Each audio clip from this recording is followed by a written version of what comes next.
Hey guys, I am back for another book review and also a looks on book. I am combining the two to make one video about the book Dark is the Sea by Heather Blanchard. I have received this review in exchange for an honest review, so that is what I will be giving you today.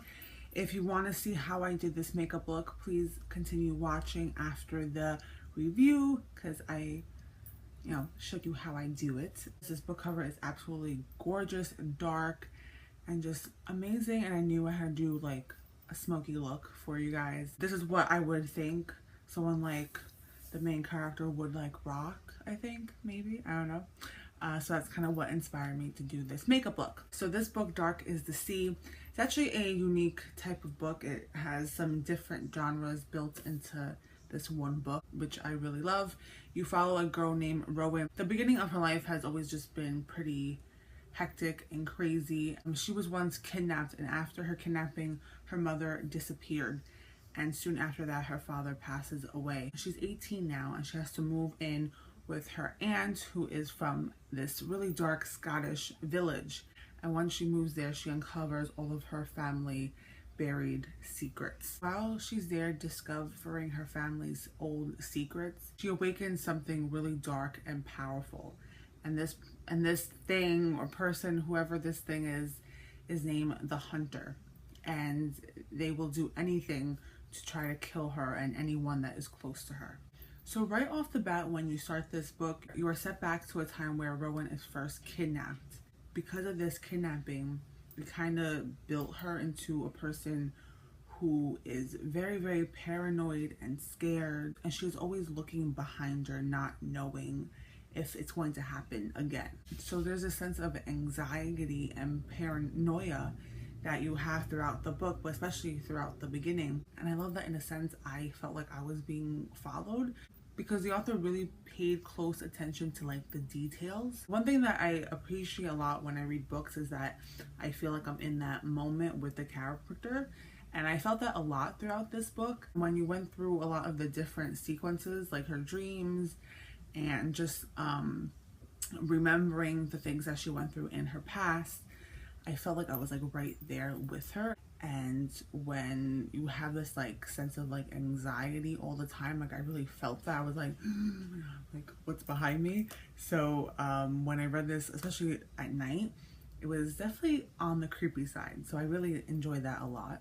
And because it starts off very kind of like in your face, okay, I got kidnapped and I feel like I'm being followed, and then my mom disappears, and then my dad dies, and it's just like, whoa. I needed to know why. Like there was all these like missing pieces that I felt like I had to know. And that's very exciting for a reader, because that's kind of like what you want in a book. You want to start it and be like, oh my god, what happens next? So that I definitely felt she did a very, very great job in doing that for me personally. As the story goes on, you find out a lot of the hidden family secrets and more about who Rowan is as a person. And one other thing that I liked is that because in the beginning you meet Rowan as a person, again, who is very anxious all the time. As the story went on, she started to discover who she was as a person. She felt just more free. You almost feel like there's this weight that has been lifted off of her. She's not so scared. Like she has just more of a strength inside of her. So that really comes through in the story and as her character develops more. So when I first saw this book as well, I automatically thought, okay, a mermaid book. And while there is mermaid aspects in this book, there is this like really, really like different twist in this book, which I liked. It's very, very dark and dreary, and this place that she's in Scotland, like I could totally just like picture it. Just this like eeriness about it, which I liked. And I could like picture like the mountains and the sea and these like castles and these villages, and I was just like, I kind of want to like go there and see what happens. Like I really just enjoyed the scenery of this book and just how well she described it, and really just put me into that place. And of course, as most YA books, there is a romance in it. And if you've been watching my reviews lately, I just haven't been so connected with YA love stories, especially in books like this that are very, very short, there's just no time for like this development to happen. That's what this book definitely lacked. The love story was definitely one of the things that was rushed. She meets this guy named Blake, and he lives in this like really mysterious like castle. And you know, it starts off great. I'm really like drawn to him, but at the same time I kind of don't trust him. I was like at arm's length, which I liked at first, but then just became the repetitive thing that I always see, which is just like, it just happens just too quickly and just have no connection to the love story after that. I actually really enjoyed the story and the concept of it, like having this like magical fairy tale, just darkness surrounding this book I really liked.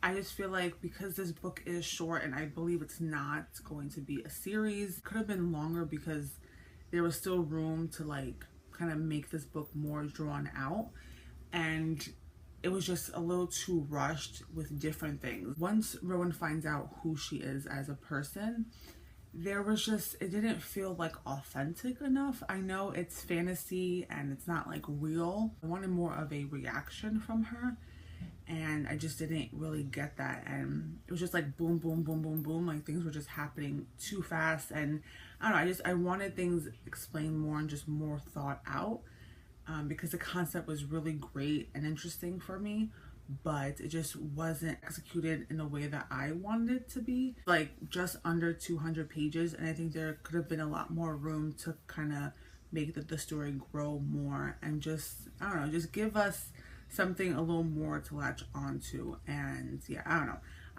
I wanted more from it. I thoroughly enjoyed the concept of this book and where she went with the story. It definitely got more exciting as it went on, and as you started to find out more about the hunter and just all like the dark, mysterious things in Rowan's life and in her family's past. I enjoyed. I just feel like it was just, a lot of things were just way too rushed for me. It didn't make me like connect to it as much as I wanted it to. There's a lot of enjoyable things that go on in this book, especially if you like fantasy stories with a little bit of a twist. So yeah, I give this book 3 out of 5 stars. Definitely pick this book up if this is a genre that you enjoy reading. There's definitely a audience out there for this type of book. So yeah, I think you will enjoy Rowan and her story and just all the things that she uncovers. And it's pretty exciting. JG also has a review of this book, so if you want to see what she has to say about this book, I will leave her video down below. And of course, all author links will be down below. So yeah, thank you so much for letting me review this book and using your gorgeous cover to create this makeup look. But also, if you want to see how I did this look, then go ahead and keep watching. So hope you guys enjoy everything, and I'll talk to you in my next video. Bye.